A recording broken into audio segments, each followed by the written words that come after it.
Dans la première partie de ce tutoriel, nous avons créé cette application-là, une application de machine learning pour la détection de fraude par carte de crédit.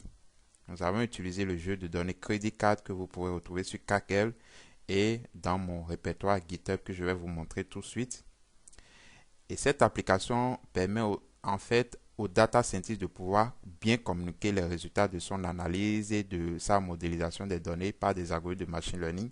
Ça permet à des profils non techniques de pouvoir interagir avec les modèles et mieux comprendre comment ils fonctionnent, comment ces modèles fonctionnent. Par exemple, si je clique sur Random Forest, mon menu latéral change. Je peux varier les hyperparamètres que le data scientist a mis en back-end.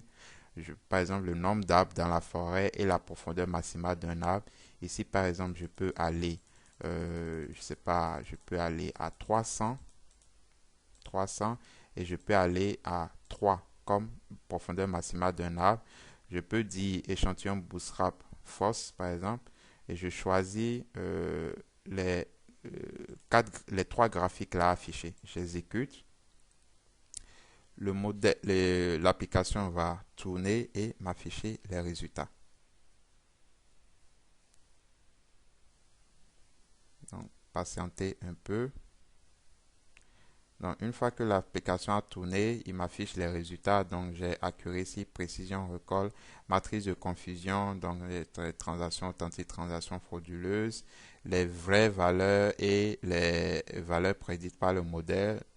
J'ai la coupe ROC et j'ai la coupe précision, recall. Voilà. L'utilisateur peut s'amuser à changer les valeurs et réexécuter pour voir comment ça impacte les métriques d'évaluation. Et donc, nous avons codé cela dans Visual Studio Code. Voilà, c'est quand même un code hyper, quand même relativement simple. Dès que vous l'avez fait pour un algorithme, il suffit de répéter le même processus pour les autres algorithmes. Donc, pour ceux qui n'ont pas suivi, allez vraiment regarder la vidéo, première partie de ce tutoriel entraînement d'un modèle de machine learning dans Streamlit. Maintenant, vous avez fini de construire votre application. Ce qui serait intéressant maintenant, c'est de le déployer en ligne afin que n'importe quel utilisateur qui dispose de l'URL puisse visualiser, interagir avec l'application et l'utiliser. Et c'est ce que nous allons faire. Pour cela, vous avez besoin d'un répertoire GitHub. D'accord? Donc, le répertoire GitHub, je vais vous mettre le lien. Vous allez retrouver le code de l'application, la data frame que j'ai utilisée. Et voilà. Vous avez juste besoin de ça. Et je vais vous montrer comment le déployer. Donc, je clique ici et je vais cliquer sur Deploy this app. Je clique sur Deploy this app. Il me dit an app to deploy app could not find a remote repository hosted on GitHub. Are you sure you want? How soon could work? To deploy a public app, you must first put in a public GitHub repo. See our documentation for more detail. If you would like to deploy a private app, sign up for Streamlit for Teams. Bon, on va regarder la documentation. Alors, qu'est-ce qu'ils disent? Bon.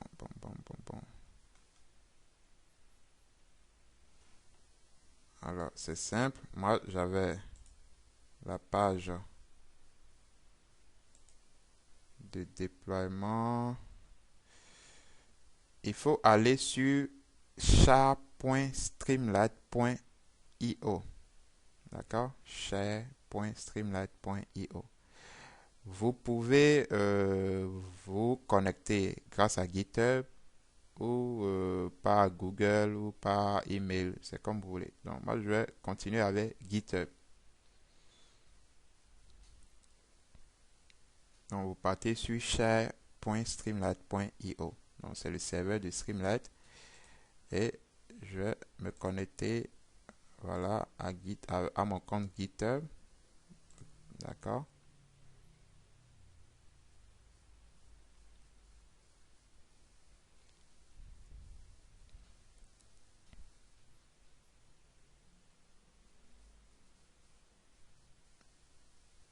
Donc là, vous voyez les applications que j'ai déjà déployées là.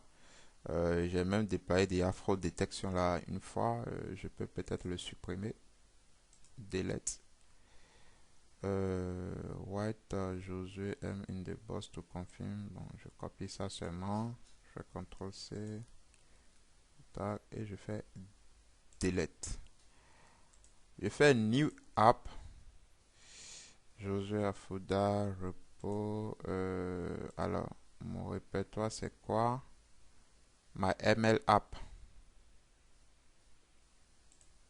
Bon, je vais changer. C'est my ML app. Donc, puisque je me suis connecté déjà avec GitHub, j'ai déjà fait le lien. Je me suis connecté avec mon GitHub. Donc, vous connectez, vous créez votre compte GitHub, vous vous connectez avec GitHub. Vous choisissez le répertoire. Là, mon répertoire s'appelle ma ML app. D'accord? J'ai choisi mon répertoire. C'est la branche principale et le fichier c'est fraude détection app.py. Donc, fraude détection app.py, c'est là. Et je fais tout simplement déployer. Je n'ai même pas besoin d'avant setting. Je fais déployer. C'est tout ce dont il a besoin. Donc, je fais déployer et il va me déployer ça. Donc, il est en train de faire le déploiement en ligne. J'appuie pause d'abord.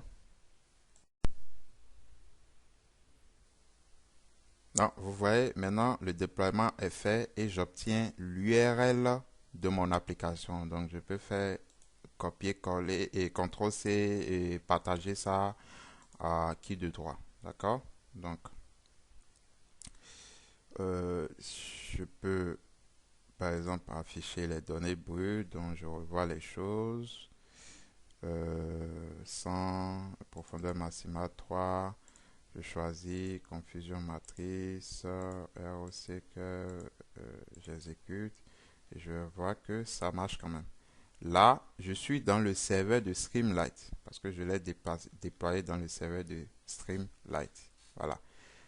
Voilà, chers amis, comment vous pouvez déployer facilement une application dans le serveur de Streamlight. Donc, en allant sur share.streamlight.io. D'accord? Et c'est très facile de déployer cette application, une application développée dans Streamlight. Et donc, vous pouvez partager le lien à vos collègues et ils vont regarder.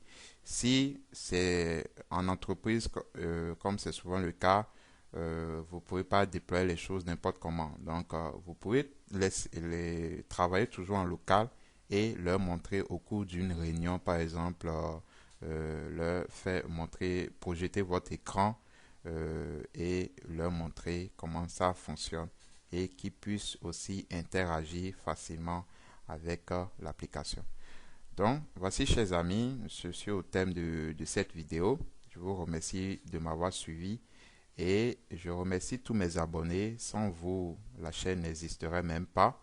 Je remercie ceux qui prennent le soin de liker les vidéos, de partager, de commenter. C'est très bien, ça donne un bon signal à YouTube pour montrer les vidéos de la chaîne.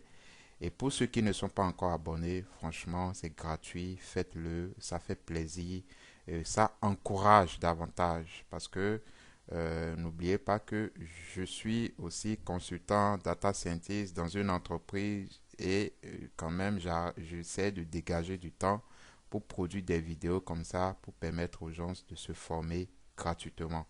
Donc, la meilleure façon de m'encourager, c'est de s'abonner déjà et de beaucoup liker les vidéos. Voilà. De les commenter aussi, de partager dans vos réseaux, dans vos différents réseaux sociaux. Merci et à bientôt pour une nouvelle vidéo sur JA Data Tech Consulting.